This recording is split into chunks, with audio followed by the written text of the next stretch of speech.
చాలామందొచ్చారు. కాకపోతే ఏంటంటే, నేను ఓన్లీ అంటే అమ్మాయిలకి నేర్పిద్దామని అనుకుంటున్నాను. అందుకని నాకంటే మార్నింగ్ అంతా నేను ఈ ప్రోగ్రామ్స్‌కి నాకు నేను చూసుకోవడం, నేను ప్రాక్టీస్ చేయడము, ఏదైనా ప్రోగ్రామ్స్ ఉంటే అక్కడికి వెళ్ళడము, మాస్టర్ గారింటికెళ్ళి ప్రాక్టీస్ చేయడంతోనే అయిపోతుంది.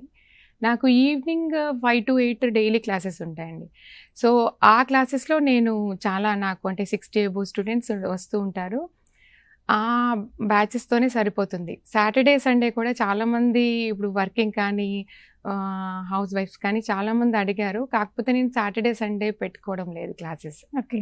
ఆల్రెడీ డైలీ షెడ్యూల్ బిజీగా ఉంది. మళ్ళీ అవును. సాటర్‌డే, సండే అంటే కూడా మీరింకా ఆ! అలసిపోతారు. అలసిపోవడం అని కాదు. కాకపోతే ఏంటంటే ప్రోగ్రామ్స్ కూడా చాలా వరకు సాటర్‌డే, సండేనే ఉంటాయి. ఓకే. సో, ఆ ప్రోగ్రామ్స్‌తోని, ప్రాక్టీస్‌తోని పిల్లలకి అంటే నా ఇన్‌స్టిట్యూషన్ పిల్లలకి కూడా ప్రోగ్రామ్స్ ఇస్తూ ఉంటారు.